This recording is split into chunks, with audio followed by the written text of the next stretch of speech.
ये बात है करीब 31 मई 2009 की, जब ब्राजील के अंदर ऑलमोस्ट रात के 8 बज चुके थे एंड एयर फ्रांस की फ्लाइट 447 टेक ऑफ के लिए रेडी कर रही थी एंड ये फ्लाइट रियो डी जनेरियो से सीधा पेरिस लैंड करने वाली थी। रियो डी जनेरियो से पेरिस जाने के लिए इस फ्लाइट को अटलांटिक ओशन के ऊपर से जाना था। ये जो फ्लाइट थी ये करीब 12 घंटे के आसपास की होने वाली थी एंड ये जो एरोप्लेन का मॉडल था ये एयरबस A330 के ऊपर बेस्ड था एंड ये फ्रांस की एकदम न्यूएस्ट फ्लीट के अंदर काउंट होता था एंड इसकी टेक्नोलॉजी भी उस टाइम पर एकदम टॉप नॉच थी। एंड जिस पर्टिकुलर प्लेन क्रैश की स्टोरी आज हम डिस्कवर करेंगे, इसके अंदर जो ये प्लेन था एयर फ्रांस 447, ये ऑलमोस्ट अपने 19,000 आवर्स कंप्लीट कर चुका था बाकी सारे ट्रेवल्स को मिला के। इस एयरप्लेन के अंदर इनके CF6 नाम के कोई इंजन यूज करे गए थे एंड जब इस प्लेन को टर्न ऑन करा गया एंड जब इस प्लेन की अच्छे से जांच करी गई टेक ऑफ करने से पहले, तो एज सच कोई भी मैल फंक्शन, कोई भी system error, nothing came up, जिसकी वजह से ऐसा हम प्रेडिक्ट कर सकते हैं कि ये डिजास्टर इन फर्स्ट प्लेस हुआ ही क्यों था।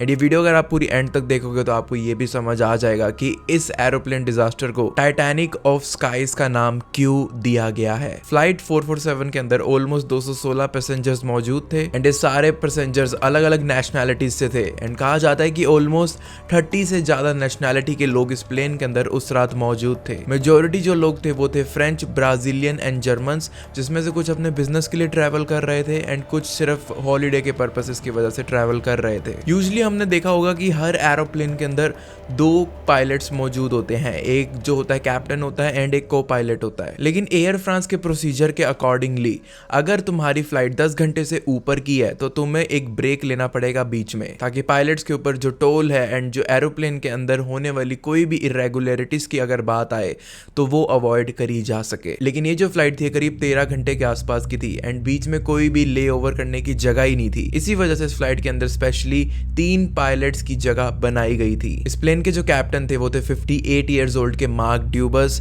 जिनको करीब 11,000 से भी ज्यादा घंटों का फ्लाइट एक्सपीरियंस था एंड जो को पायलट सीट के ऊपर बैठे हुए थे वो थे 37 ईयर ओल्ड के डेविड रोबार। डेविड रोबार जो थे वो 3rd पायलट थे इस एरोप्लेन के एंड इनको करीब 6500 प्लस आवर्स का फ्लाइंग एक्सपीरियंस था। And the good thing was कि स्पेशली इस एरोप्लेन यानी कि एयरबस A330 को उड़ाने का ही सबसे ज्यादा एक्सपीरियंस था इनका, अराउंड 4500 प्लस आवर्स। इसी के साथ साथ जो फर्स्ट ऑफिसर जो कि को पायलट थे कैप्टन के साथ में आगे फ्रंट विंडोज पर, सबसे यंग इस पूरे पायलट क्रू के अंदर 32 ईयर्स ओल्ड के पियर सेड्रिक बोना एंड ये सबसे यंगेस्ट होने के साथ साथ सबसे कम एक्सपीरियंस भी थे, जिनकी फ्लाइट एक्सपीरियंस ऑलमोस्ट 3000 घंटे के आसपास की थी। ऑलमोस्ट 8:30 बज चुके थे एंड ये फ्लाइट सक्सेसफुली टेक ऑफ कर चुकी थी इस टाइम पर रियो डे जनेरियो से। टेक ऑफ के दौरान एंड इवन टेक ऑफ के टाइम भी सारे स्टैंडर्ड प्रोटोकॉल्स को अच्छे से फॉलो करा जा रहा था एंड टेक ऑफ के बाद इस प्लेन को स्टैंडर्ड फ्लाइंग फीट जो कि थी 20,000 फीट की हाइट के ऊपर आराम से लेकर जा चुका था। 20,000 फीट पर जाने के बाद ऑटो पायलट अपना काम कर रहा था एंड जो प्लेन के 3rd पायलट थे वो अपने 3 आवर्स के रेस्ट पीरियड को पूरा करने के लिए एक बार के लिए कैबिन छोड़कर चले जाते हैं एंड ऐसा होने के बाद प्लेन एकदम नॉर्मली फंक्शन कर रहा था, एकदम स्टेबल चल रहा था एंड वो अपने क्रूजिंग एल्टीट्यूड पर भी पहुंच चुका था। सुबह के करीब 1:30 बजे के आसपास यानी कि 1:35 AM के करीब में ये जो एरोप्लेन था अब ये फ्लाइट ओशियानिक एयर स्पेस के अंदर एंटर कर चुका था, जो साउथ अमेरिकन कॉन्टिनेंट के नॉर्थ ईस्ट वाली जगह के साइड में प्लेस्ड है एंड साल के उस टाइम में जिस टाइम में प्लेन फ्लाई कर रहा था वहां पर एक टिपिकल वेदर फॉर्मेशन हमेशा देखने के लिए मिल जाती थी। एंड अगर आपको सिंपल भाषा में बताऊं तो यहाँ पर इस टाइम पर बहुत ज्यादा थंडरस्टॉर्म्स, क्लाउड्स एंड हल्की फुल्की रेन्स काफी ज्यादा जो है टर्बुलेंस क्रिएट करती थी ऑलमोस्ट हर टाइप के एरोप्लेन के अंदर। But it is not something जो कि ये एरोप्लेन्स विथस्टैंड नहीं कर सकते थे। काफी सारे प्लेन्स यहाँ से फ्लाई करते थे एंड ऐसे वेदर के बावजूद भी रिलेटिवली सेफ ही होता था फ्लाई करना। लेकिन ऐसा भी नहीं था कि इस जगह से निकलते वक्त यहाँ पर कोई भी चैलेंजेस पायलट्स को फेस नहीं करने को मिलते थे। इस बैंड के रीजन में जर्नली बहुत ही ज्यादा लो प्रेशर हमेशा देखने के लिए मिल जाता था, जो कि जर्नली इक्वेटर के पास में ही पाया जाता है जब नॉर्दर्न एंड साउदर्न एटमॉस्फेयर की विंड्स आपस में टकराने लग जाती हैं, जिसकी वजह से ये सारे थंडरस्टॉर्म, हैवी रेन्स एंड काफी ज्यादा विंडी वेदर कंडीशंस क्रिएट हो जाती हैं। यूजुअली प्लेन टेक्नोलॉजीज आजकल जो भी थंडरस्टॉर्म्स अपीयर हो रहे होते हैं आसपास में उनको शोकेस करने में काफी ज्यादा सक्सेसफुल होता है, लेकिन इस पर्टिकुलर रीजन के अंदर ऐसा पॉसिबल इतना अच्छे से नहीं हो पाता था, क्योंकि ये जो थंडरस्टॉर्म्स होते थे ये इतने ज़्यादा सिवियर नहीं होते थे देखने में, एंड रात के टाइम में ऑब्वियसली विजिबिलिटी भी इतनी अच्छी नहीं होती। एंड रात के टाइम में इन पर्टिकुलर थंडरस्टॉर्म की विजिबिलिटी प्लेन्स के जो भी डिजिटल इक्विपमेंट्स होते थे वो अच्छे से कैप्चर नहीं कर पाते थे। वेल, फ्लाइट 447 एक काफ़ी ज़्यादा एडवांस्ड एरोप्लेन था जैसे कि मैंने आपको बताया, एंड इसके अंदर एक बहुत ही अच्छा ऑटोमेटेड पायलट सिस्टम भी अवेलेबल था। लाइक ये इतना अच्छा सिस्टम था कि पायलट्स को इसको इनेबल करने के बाद कुछ भी नहीं करना होता था लिटरली, उनको बस इमरजेंसी सिचुएशंस के अंदर प्लेन को हैंडल करना आना चाहिए था। अदरवाइज ये सिस्टम इतना ज़्यादा स्टेबल था कि पायलट्स अपने 10, 12, 15 घंटे जितने भी टाइम का सफ़र है उनका वो इजिली सिस्टम के ऊपर ट्रस्ट करके निकाल सकते हैं। That's how reliable this system was. Pilots को भी इस चीज का काफी ज्यादा फायदा होता था,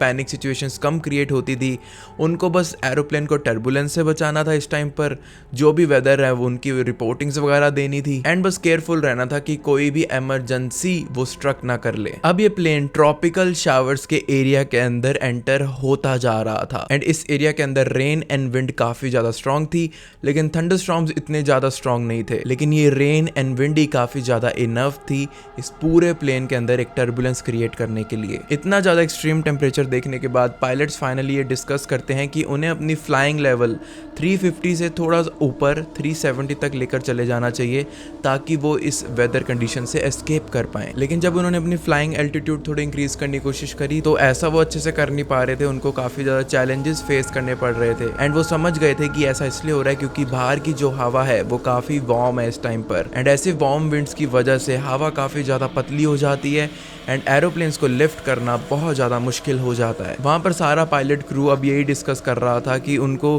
कितने लेवल पर प्लेन को लेकर जाना चाहिए एंड कितने लेवल तक वो लेकर जा सकते हैं। एंड इतने में ही ऑलमोस्ट सुबह के 2 बजे के आसपास में जो थर्ड पायलट थे जो कि अपने रेस्ट पीरियड पर थे वो भी इनको रीजॉइन कर लेते हैं। एंड अब जो चीज़ होती है, I think that was really careless of the captain. Third pilot यानी कि सेड्रिक बोना के आते ही कैप्टन जो है वो अपनी जगह छोड़ देते हैं एंड वो अपने रेस्ट पीरियड के लिए चले जाते हैं। एंड उन्होंने सेड्रिक को कोई भी ब्रीफ नहीं दिया था कि उन्होंने अभी तक क्या क्या फेस करा है, क्या क्या रिपोर्टिंग्स हैं एंड किस वेदर कंडीशंस का उसको फेस करना पड़ेगा। तो जब सेड्रिक बोना आते हैं उनकी जगह पर तो मार्क डोबर जो है वो उनको अच्छे से ब्रीफ करते हैं कि उन्होंने अभी तक क्या क्या फेस करा है। ये रिलेटिवली दोनों नए पायलट थे एंड जिनको सबसे ज्यादा एक्सपीरियंस था वो तो अपने रेस्ट पीरियड के ऊपर जा चुका था। एनीवेज ये डिस्कस करते करते इस मुकाम पर पहुंच जाते हैं कि इनको आगे अभी टर्बुलेंस डेफिनेटली देखने वाली है एंड उन्होंने अनुमान लगाया कि नेक्स्ट 6 मिनट्स के अंदर अंदर इनको टर्बुलेंस फील करने के लिए मिल जाएगी। तो इसी वजह से ये बाकी के जो इनके क्रू स्टाफ होता है उनको भी अलर्ट कर देते हैं इस चीज से। इनकी प्रेडिक्शंस थोड़ी सही निकलती हैं एंड ये टर्बुलेंस डेफिनेटली फील करते हैं, लेकिन ये बहुत ही ज्यादा जो है एक्सट्रीम टर्बुलेंस नहीं था, ये एक मॉडरेट सा ही टर्बुलेंस था। लेकिन इस टर्बुलेंस के अंदर से जैसे ही वो निकले इनका ऑटोमेटिक फ्लाइट सिस्टम थोड़ा सा अजीब बिहेव करने लग गया था एंड अच्छे से वर्क नहीं कर रहा था। ऑटोमेटिक पायलट सिस्टम के अजीब बिहेव करने के बाद एरोप्लेन में और भी काफी ज्यादा अजीब फिनोमेनन कर हो रहे थे। एरोप्लेन के बैक एंगल्स के अंदर काफी ज्यादा इशू आ रहे थे एंड इस टाइम पर इन्होंने एक अप ड्राफ्ट भी जो है फील करा। एंड अगर आपको सिंपल भाषा में बताऊं तो अप ड्राफ्ट इज बेसिकली जब हवा ऊपर की तरफ राइज कर रही होती है एंड जब कोई अप ड्राफ्ट हैपन होता है तो काफी ज्यादा कोल्ड एंड विंडी हो जाता है एनवायरनमेंट एंड वहां पर आइस क्रिस्टल्स भी इवन मौजूद होते हैं काफी टाइम। पायलट्स को अप ड्राफ्ट का आइडिया तब पता चला जब एरोप्लेन की पूरी बॉडी के ऊपर छोटे छोटे आइस क्रिस्टल्स जो हैं वो काफी ज्यादा हिट करना शुरू कर दिए थे। इतने ज्यादा आइस क्रिस्टल्स एंड इतने ज्यादा एक्सट्रीम वेदर के कारण जो एरोप्लेन की पिटॉट ट्यूब थी यानी कि बेसिकली वो ट्यूब जिससे कि एरोप्लेन की स्पीड को मेजर करा जाता था एंड इस पिटॉट ट्यूब से एयर के प्रेशर को भी इवन नापा जाता था। इस ट्यूब के अंदर काफ़ी ज़्यादा आइस क्रिस्टल्स जमा होने लग गए थे जिसकी वजह से पायलट्स को जो है थोड़ी गलत रीडिंग मिलने लग गई थी प्लेन के अंदर कि वो किस एल्टीट्यूड पर हैं, कि वो किस स्पीड से जा रहे हैं एंड और भी कुछ मेल फंक्शंस होने लग गए थे क्योंकि पिटॉट ट्यूब के अंदर काफ़ी ज़्यादा आइस क्रिस्टल्स जमा होने लग गई थी। इवन दो इन पार्ट्स के अंदर एक हीटिंग मैकेनिज्म मौजूद होता है लेकिन अगर बहुत बहुत ही ज़्यादा मोटे मोटे आइस क्रिस्टल्स इन ट्यूब्स के अंदर फंस जाएं तो वो हीटिंग मैकेनिज्म भी अच्छे से काम नहीं आता उसको मेल्ट करने के लिए। पायलट्स ने एक बार तो सोचा कि क्यों ना वो पिटॉट ट्यूब्स को जो है क्लोज कर दें, एकदम बंद कर दें, जिससे कि सारा जो डाटा उनको डिस्प्ले हो रहा था वो धीरे धीरे रीसेट होने लग जाए एंड कहीं ना कहीं एकदम नॉर्मल लेवल्स के ऊपर पहुंच जाए एंड एक्चुअल डाटा उनको मिलने लग जाए। लेकिन अनफॉर्चुनेटली फ्लाइट 447 की तीनों पिटॉट ट्यूब्स पूरी तरह आइस से भर चुकी थी, जिसकी वजह से उनके एरोप्लेन की स्पीड रीडिंग धीरे धीरे कम हुई एंड इवेंचुअली एकदम वैनिश ही हो चुकी थी डिस्प्लेस के ऊपर से। अब चीजें इतनी ज्यादा माल फंक्शन करने लग गई थी कि जो स्पीड 275 के आसपास में थी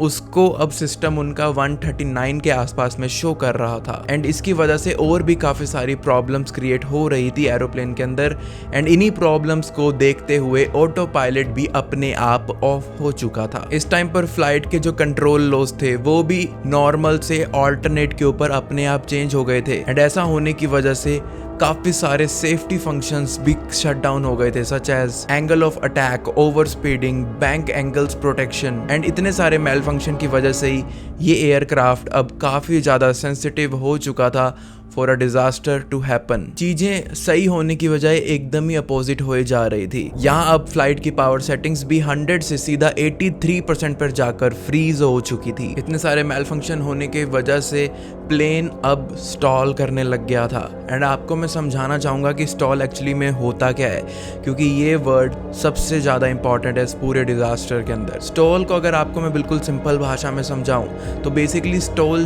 तब होता है जब एक एरोप्लेन हवा में फ्लाई कर रहा होता है लेकिन उसके विंग्स जो हैं इनफ पावर जनरेट नहीं कर पाते उसको लिफ्ट करने के लिए, जिसकी वजह से प्लेन हल्का हल्का फॉरवर्ड मोशन में आ जाता है लेकिन वो जितना फॉरवर्ड जा रहा होता है उससे कई ज़्यादा तेज़ी से वो नीचे गिर रहा होता है। इसी वजह से वो एयरबॉर्न नहीं रह पाते, उनका एल्टीट्यूड धीरे धीरे जो है डिक्रीज होता हुआ जा रहा था एंड वो सीधा डायरेक्ट ड्रॉप कर देते हैं। लेकिन ये जो दोनों पायलट्स थे इन्होंने सिचुएशन को मैन्युअली एकदम हैंडल करने की कोशिश करी एंड उनकी कोशिश की वजह से कुछ देर के लिए उन्होंने ये सारी स्टॉल वाली वार्निंग जो है डिसेबल करवा दी थी कंप्यूटर के थ्रू एंड स्टॉल एक बार के लिए ख़त्म हो गया था। लेकिन जैसे ही एक प्रॉब्लम ये वाली ख़त्म हुई तो एक और प्रॉब्लम शुरू हो गई। इस चीज़ के कुछ ही सेकंड्स के बाद इस प्लेन का एयर स्पीड इंडिकेटर अब बहुत ज़्यादा वार्निंग शो करने लग गया था एंड वो ये दिखा रहा था कि इनकी स्पीड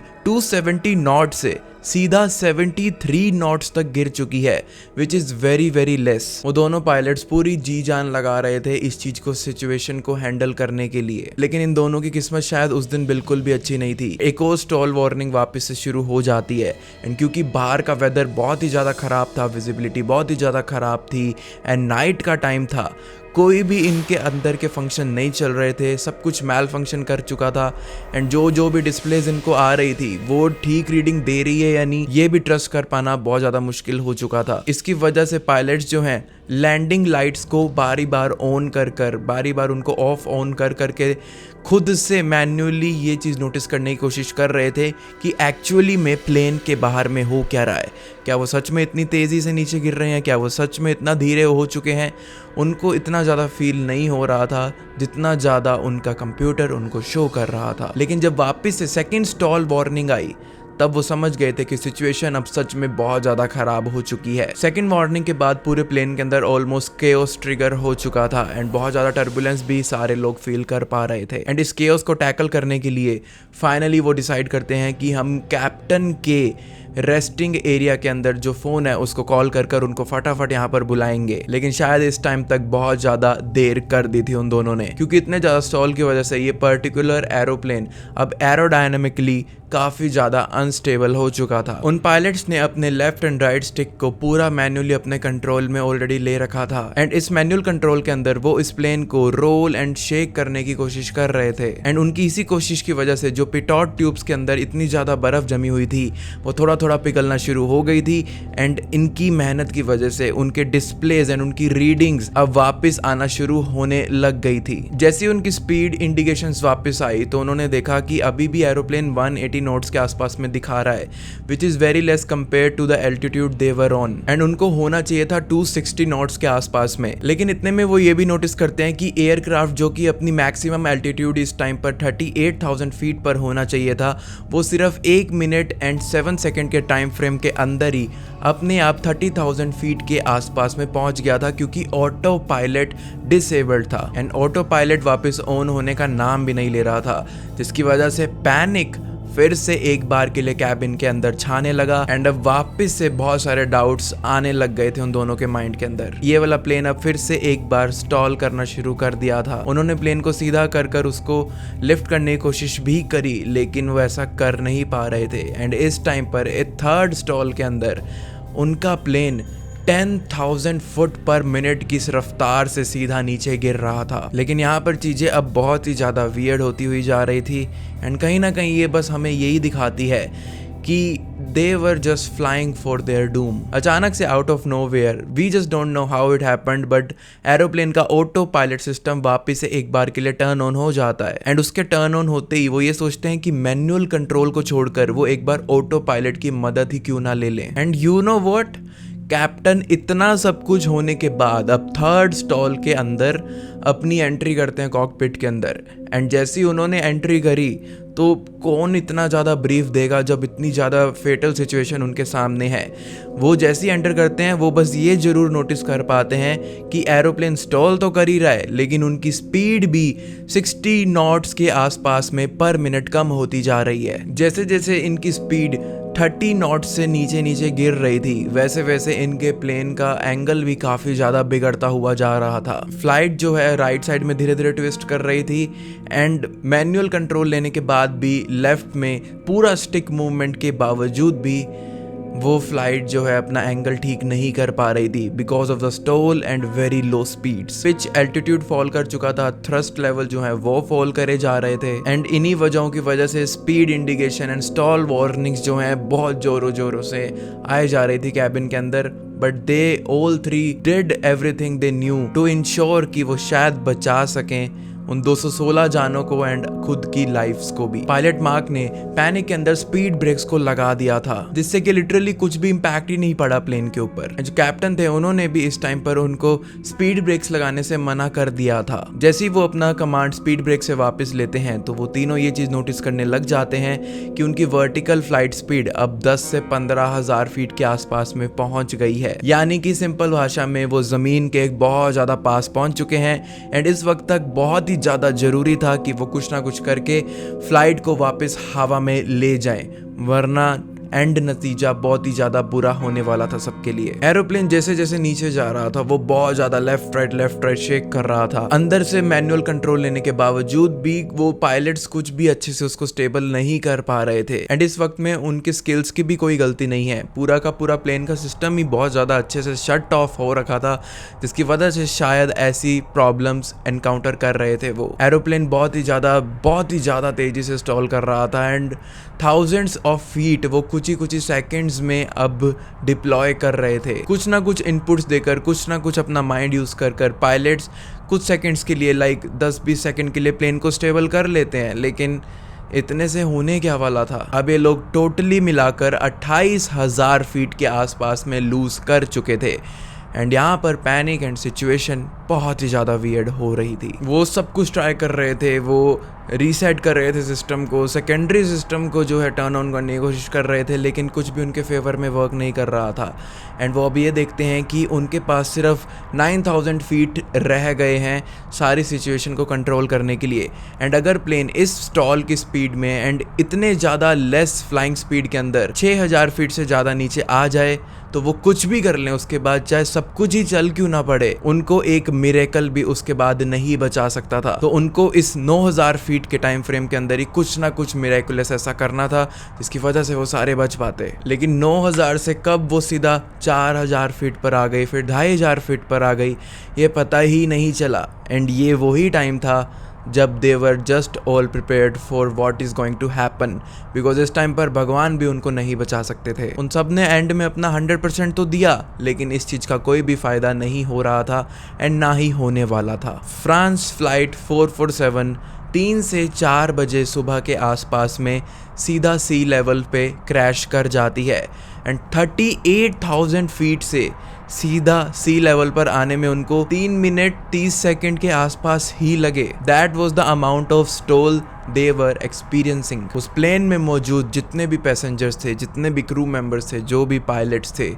वो इस डिज़ास्टर को बिल्कुल भी सरवाइव नहीं कर पाते and they all get vanished into that big ocean with that plane. And ये एविएशन हिस्ट्री के डिजास्टर में एक बहुत ही ज़्यादा ट्रैजिक डे माना जाता है। एंड क्योंकि इस फ्लाइट के अंदर बहुत सारे ह्यूमन एरर्स भी हुए, बहुत सारे सिस्टमैटिक एरर्स भी हुए एंड इतना ज़्यादा ब्रूटल था ये डिज़ास्टर, इन्हीं वजहों की वजह से इसको टाइटैनिक ऑफ स्काईज का भी नाम दिया गया है। 4 बजे के थोड़ी देर बाद जब ये फ्लाइट कोई भी एक्शन अपना रिपोर्ट नहीं कर रही थी ट्रैफिक कंट्रोल को, तब वो समझ जाते हैं कि the bad has happened and वो एक रेस्क्यू ऑपरेशन भी फटाफट से लॉन्च कर देते हैं, सारे एयरपोर्ट्स को एक बार के लिए स्टैंड बाय पे रख के। फ्लाइट 447 का स्टॉल इतना ज़्यादा क्रेजी था कि वो बाकी किसी एरोप्लेन के या फिर बाकी किसी ट्रैफिक कंट्रोल के रडार में भी इवन कैप्चर नहीं हुए थे एंड वो फ्लाइट सीधा एक पल में आसमान से नीचे कब वैनिश हो गई किसी को पता ही नहीं चला। 2 दिन बाद इस प्लेन के कुछ टुकड़े ब्राज़ील के कोस्ट के ऊपर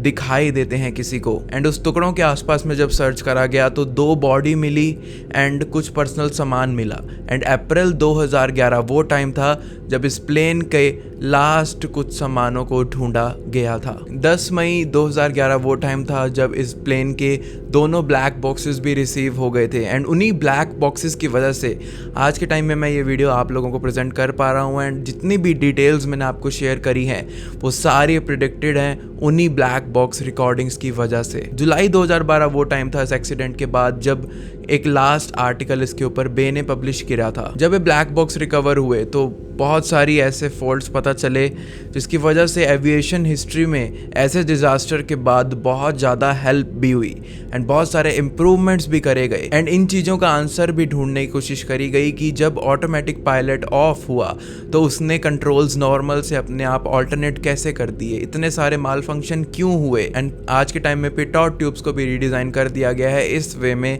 कि अगर इतनी ज़्यादा high turbulence and extreme weather वो फेस करें तो वो कम्प्लीटली ब्लॉक ना हो जाए एंड पायलट्स की जितनी भी इंफॉर्मेशन है वो सारी डिसअपियर ना हो जाए। बहुत सारे इवन लॉस के अंदर भी इम्प्रूवमेंट लाई गई आफ्टर दिस डिजास्टर। काफ़ी सारे लोग जो हैं वो कहते हैं कि एरोप्लेन के अंदर माल फंक्शंस की वजह से ये इंसिडेंट हुआ है, लेकिन बहुत सारे लोग ये भी बोलते हैं कि पायलट्स एंड क्रू बहुत ज़्यादा लाइटली ले लेते हैं शुरुआत में इन सारी चीज़ों को, जिसकी वजह से एंड इतना ज़्यादा ब्रूटल होता है। लेकिन आप लोग क्या सोचते हैं पूरी स्टोरी सुनने के बाद? क्या पायलट्स की गलती थी या फिर सिस्टम की गलती थी या फिर दोनों ही इक्वली इस डिजास्टर के अंदर गलत थे? वेल, आपको क्या लगता है नीचे कमेंट्स में मेरे को जरूर बताना। दोस्तों, ऐसी टाइप की जो वीडियो है वो फर्स्ट टाइम इस चैनल पर डाल रहा हूँ एंड आई डोंट नो आप लोगों को पसंद आएगी या नहीं। पसंद आई है तो मेरे को बताना कि क्या मेरे को ऐसी और मिस्टीरियस वीडियोस बनानी चाहिए। अगर आपका आंसर हाँ होगा तो बहुत सारी ऐसी इंटरेस्टिंग केस स्टडीज हैं ऐसे मिस्टीरियस एविएशन डिजास्टर्स के ऊपर जो कि आप लोगों को बहुत ज्यादा पसंद आने वाली है। एनीवेज, ऐसी और वीडियोस के लिए आप बस माउंट साइडर चैनल को सब्सक्राइब करके रख लो एंड बाकी सब आप मेरे पर छोड़ दो।